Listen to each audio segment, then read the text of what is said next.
So, welcome to week one of my Unhitched webinar short series. These are going to be a series of short, easily digestible webinars where I'll just be sharing some of the most common issues, some of the most common questions that I hear in my practice. And I wanted these to be short and digestible because not everybody has an hour these days. So you can listen to this in the car on your way to work or however that fits into your life, which is a little bit easier than an hour. So the problem that I imagine many of you are struggling with, since it's the topic of the webinar, is an unhappy marriage. And so that can mean a range of things. And know first and foremost that you are not alone. When I was preparing for this, I wanted to find some of the more recent statistics, and I found anything from 40% of married couples to up to 80% in some findings are unhappily married. And that's a large segment of our married population. And so this is an important issue. And when I say unhappy, it can really mean a range of issues. And this is both from my own professional as well as personal experience. So it can mean high conflict. It can also mean levels of disconnection. It can mean separation, really masking resentments, silence. It can mean only communicating when it comes to the kids because you are so disconnected. It can mean no sex for months or even years at a time. And something that I actually see quite a lot in my practice is one partner tends to be growing and expanding. In many cases, this is a spiritual awakening of some sort. And their person doesn't have much interest in growing or changing. And so you've got people that are at different levels of growth, and one person gets kind of frustrated about that. So basically, the bottom line about it is that when you are in an unhappy marriage, you have more withdrawals from your love account than you do deposits. That's the way a therapist said it to me when I was married. And sometimes there may be bouts of happiness, interspersed happiness with the unhappiness, but are you having more withdrawals than you are deposits in that love account? And it's a piece of information to consider. So before we dive deeper into the tips I'm going to share with you for today, I just want to give you a little bit of background on me if you don't know who I am before joining this webinar. So I am Sunny Joy McMillan. I am a recovering attorney and a practicing life coach. I primarily help adults who are unhappy or feeling a bit stuck in their marriage. I'm also the host of the radio show Sunny in Seattle, and as well as the author of the book Unhitched, Unlock Your Courage and Clarity to Unstick Your Bad Marriage.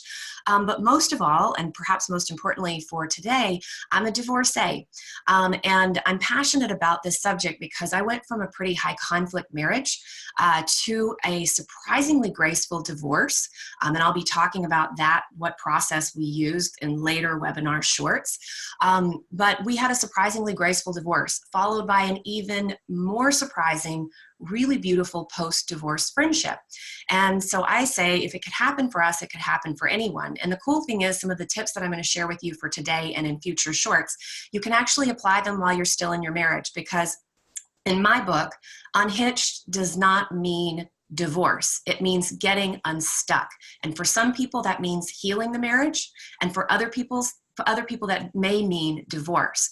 But that's my short story of why I'm passionate about this subject and why I enjoy helping others get to that place of healing, whether that's within or outside of the marriage. So what we're going to do today, just a little bit of housekeeping so you know what to expect. We're going to spend about 20 to 30 minutes here, and I have to say, I came up with, when I was preparing this, I got really excited, and I had more tips than I originally planned to include. And so this may end up being a two-parter because my goal is to keep you here only 20 to 30 minutes. So we'll see what we can do today, and if it bleeds over, then of course you're welcome to return for a future short, or you can just listen to the recordings as I release more of this information. So the 4 tips we're going to be covering today. Number 1, the scenery you need to be paying attention to when you are unhappy in your marriage. Number 2, the lie that could keep you stuck. Number 3, what not to do, my primary recommendation. And then number 4, the most important choice you can make when you are unhappy in your marriage.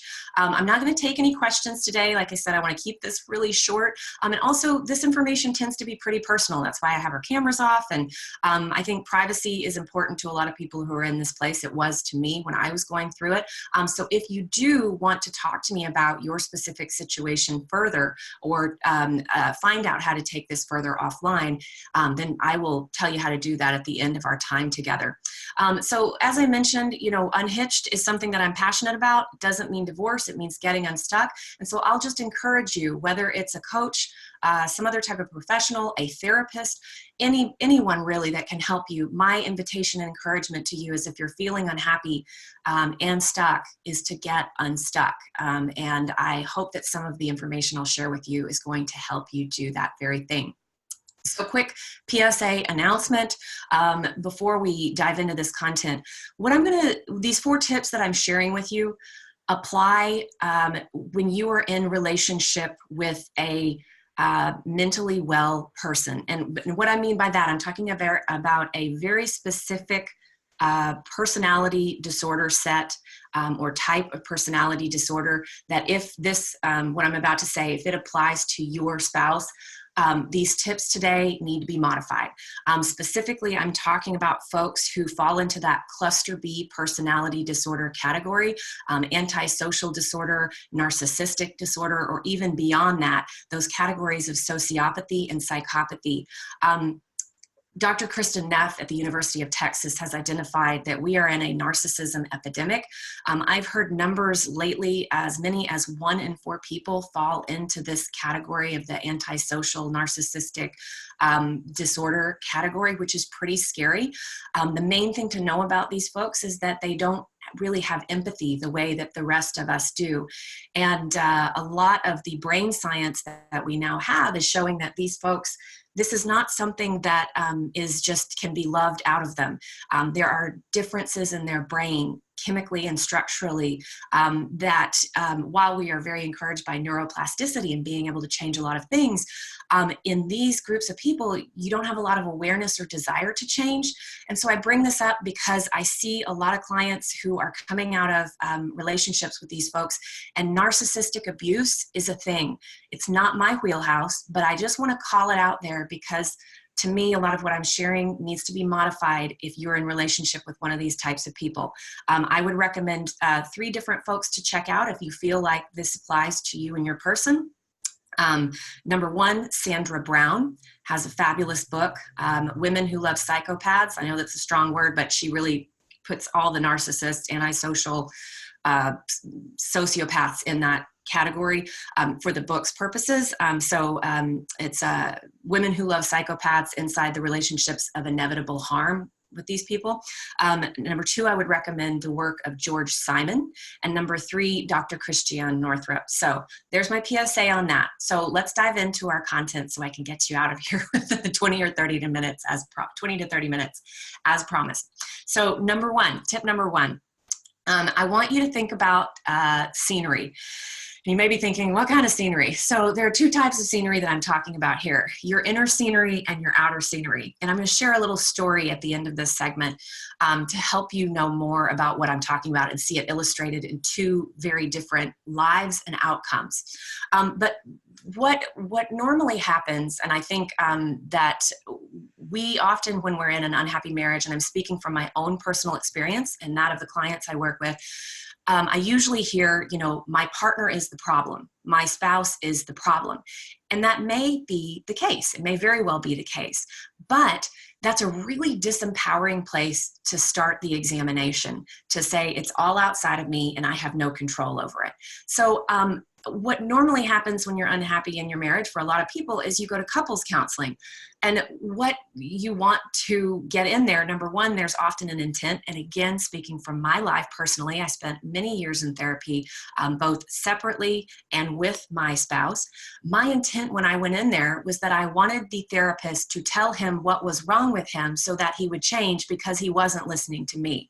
I wanted to go in there and have the therapist fix him, so that I didn't have to do anything because he wasn't listening to me. So usually there can be some intent going into the therapy that maybe makes it not the best setup for you to be empowered to actually have the capacity to change the relationship. Because if you're waiting for the therapist to make him hear it, my advice is that's probably not going to work in many, many cases. And then you come home, they give you great advice, they give you tips and things to do, but you're waiting on the other person to do it with you. And often they're not willing to change, or you're not willing to change, and you just end up in the same cycle until you return the next week and the next. And before you know it, you've been in counseling for 5 years and you're still revisiting the same problems that you had at the outset. Again, speaking from my experience in my own marriage, as well as what I see with some of my clients who are both doing coaching and therapy. And let me just, another quick caveat here. There is a wonderful time and a place for therapy. It does great things for many couples. I'm just sharing what happened for me in case that also applies to you. So the second thing about therapy is often by the time you hit the counselor's office, the problems, the patterns, the issues have been ongoing for years, perhaps even decades. And these are patterns you may have even brought, and behavior you may have even brought from before you entered the marriage, and then put the two of you together, and you have created a river of resentments and anger and miscommunication. And if you think, you've been doing that for 1, 5, 10 years, going to the counselor's office once a week for, a month, a year, even 2 years, it's a lot of stuff to change and ask of a therapist to shift for you if you're not going to make some of the changes yourself.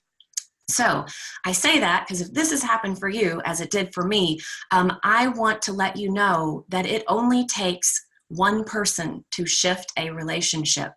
One of the coaches that I admire the most, she used to do couples coaching and she had good results, but she said, I stopped doing couples coaching because it became evident really quick that all it took was one person to change.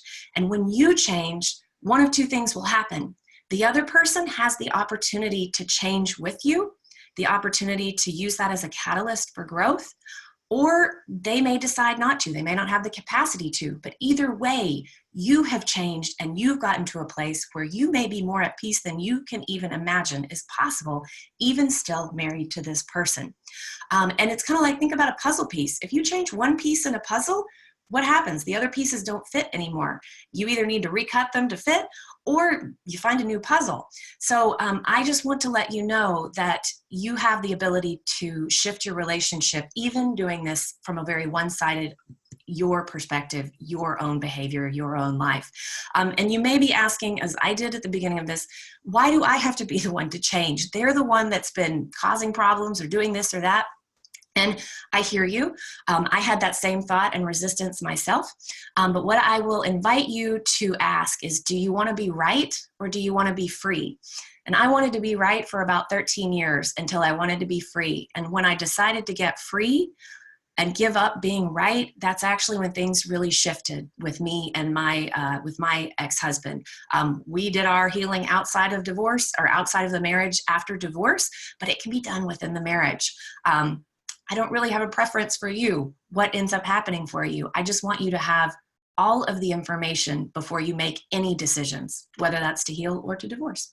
And so let me share with you the quick story that illustrates this. So one of my favorite coach, teacher, mentors, Susan Hyatt, she's written about this publicly, so I'm not sharing anything that's private for her. So she was pretty unhappy in her marriage. She was visiting divorce attorneys. She actually she lives in a small town or smaller town, Evansville, Indiana. And she just thought, if I could just get divorced, move to Paris or somewhere with more culture, just leave my job, just leave this life behind, then everything would be better. And so she went to her husband, she says, drug her kicking and screaming into therapy. She agreed to go, and she says she's really glad that she did. And her therapist made a fabulous point. And she said, you think it's your outer scenery that needs to change. And that may be the case. But what you need to look at first is your inner scenery. And so Susan made big changes. She committed to the therapy that worked really well for her and her husband. She changed her career. She lost about 30 pounds by starting to get kind and healthy with her body, not abusing it. She did a lot of other things that really shifted her inner scenery. And now she's been married, 25 years now, 25 years, couldn't be happier. And by changing her inner scenery, that made all the difference. Now, flip it to me. And I felt the same way. I didn't like law. I didn't like my marriage. I didn't like a lot of things about my life. But what ended up happening was I decided, even after doing all the inner scenery work, that I did not want to be married to this man who was then my husband and, then became my ex-husband. Even with all the healing, even with all of the wonderful things that happened between us, he is not the person that I wanted to be married to. So I changed my inner scenery, and I still wanted to change the outer scenery. So my invitation to you is, have you done your inner scenery work if you're unhappy in your marriage? Is that something that can be done that would perhaps help fix the unhappiness all around?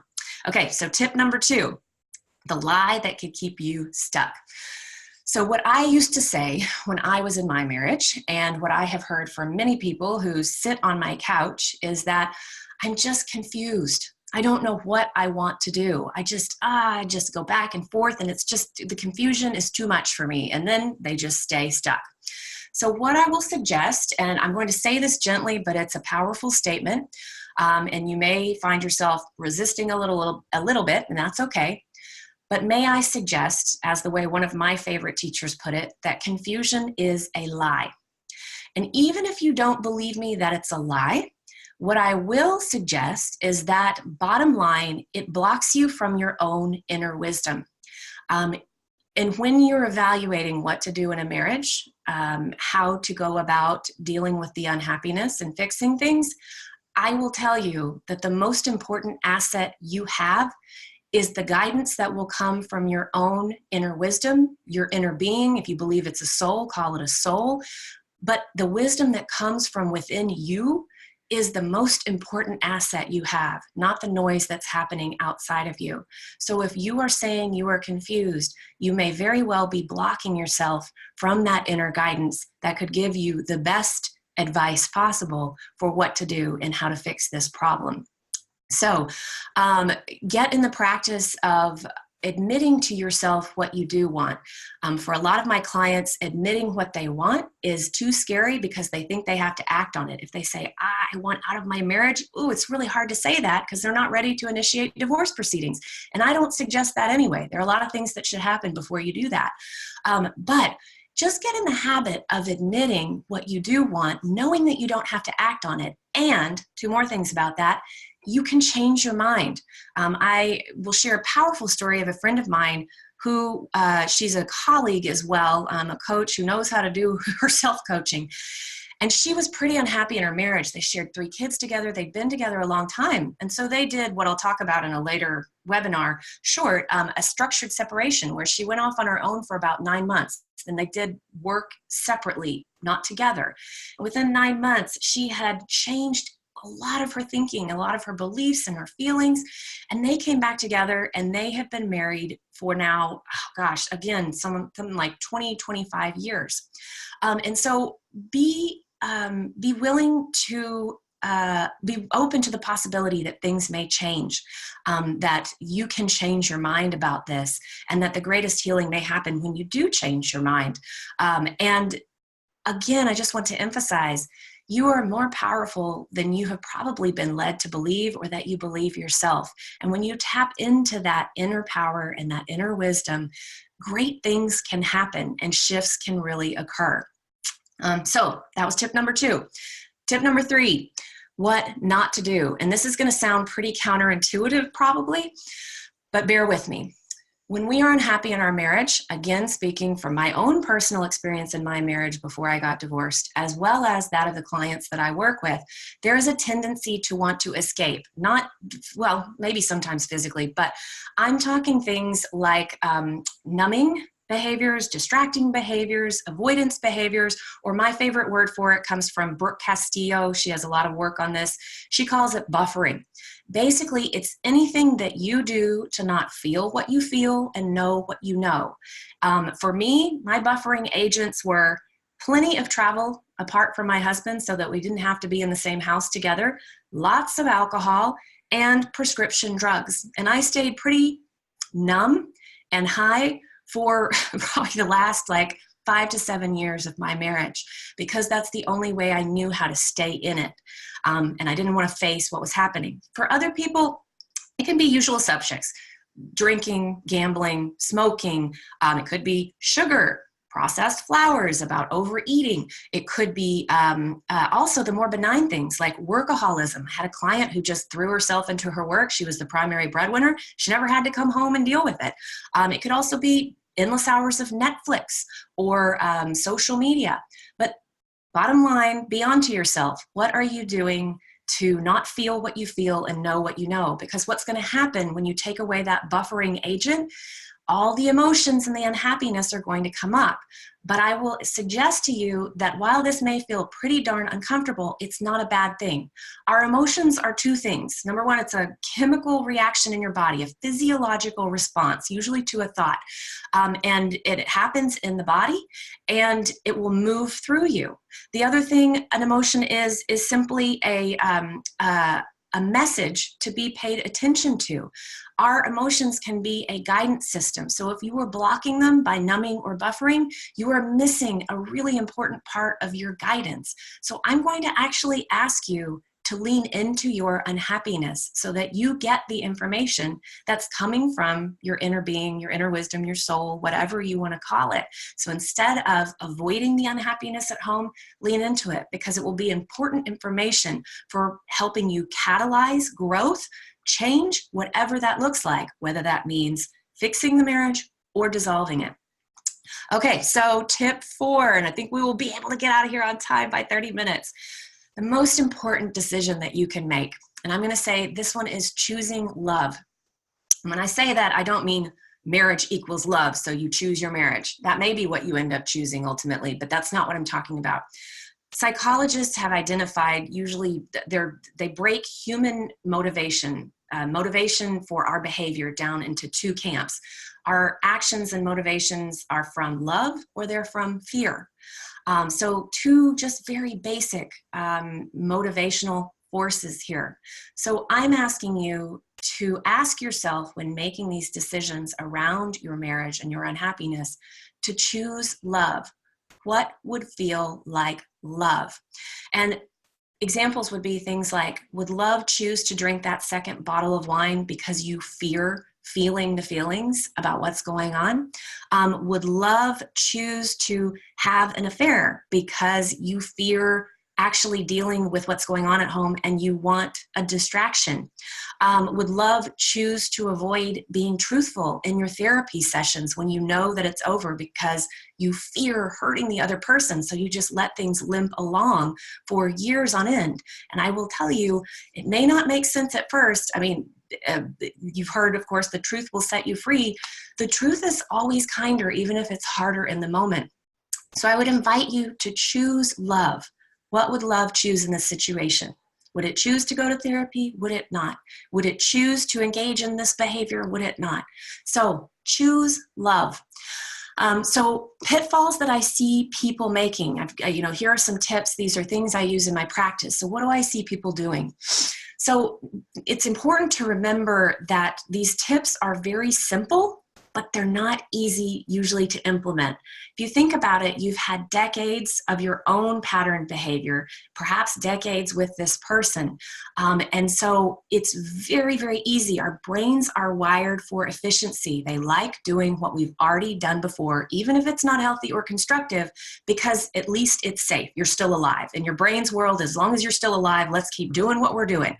But if you're on this webinar, I imagine you want to expand beyond that. We don't just want to stay safe. We want to actually expand and grow and see how good our life can get, how high performance can we go. So it's often very easy to slip back into old behaviors because that's how your brain is wired and that's just what we've done. So what I would say is, if you are feeling like you're falling back into old behaviors and remaining stuck, because once you fall back into old behaviors, you can remain stuck for months, years, decades, I encourage you to get help from someone or something. And not that someone else is going to be able to fix it for you, but someone else may be able to help you explore this to help you catalyze change. That could be me, it could be another coach, it could be a therapist, it could be a professional of any sort. But I would just encourage you, because it's so easy to keep these behaviors going and remain stagnant for a long, long time, ask for help. So if this is something that you do want to ask for help on and you want to take this a little further, what I'm going to do now is if you were viewing the webinar today, I am just going to slide into the chat box my scheduling link and hop on my calendar and we can talk. These consults are always complimentary. Let me just open the chat box here and I can put this in. Okay, so this is my scheduling link if you want to use that. Never fear if you are on this, if you are listening either by phone and you don't see the chat box, if you're listening to this at a later date, never fear. What I'll encourage you to do is to go to a website that I have set up called unhitchedbook.com. That's unhitchedbook.com. And there you will have the opportunity to download my book for free. And you can apply these tools yourself. Some people can do this stuff on their own, and I totally honor that. That's why I wrote the book, so you wouldn't have to take it further than the book if that's what you need. But also on that page at unhitchedbook.com, my contact information is there at the bottom. So if you have questions or you want to reach out further, something that wasn't addressed here, then please, please, please feel free to reach out to me. So thank you so much for joining me. We are 2 minutes away from being 30 minutes, so we kept it close to the 20-30 minute mark. Thank you for joining me. If you want to also take this further by learning more, I encourage you to keep showing up for these Unhitched webinar shorts, which I will keep doing for the foreseeable future. And remember to do your inner scenery work, to choose love. Don't lie to yourself about the confusion. And if you want to take it further next time, what we'll be covering is, let's say you've done the inner scenery work and you think it might be time to start asking the question whether to stay or go. I will be covering that next time. Thank you all so much for joining me, and I'll see you next time. Bye.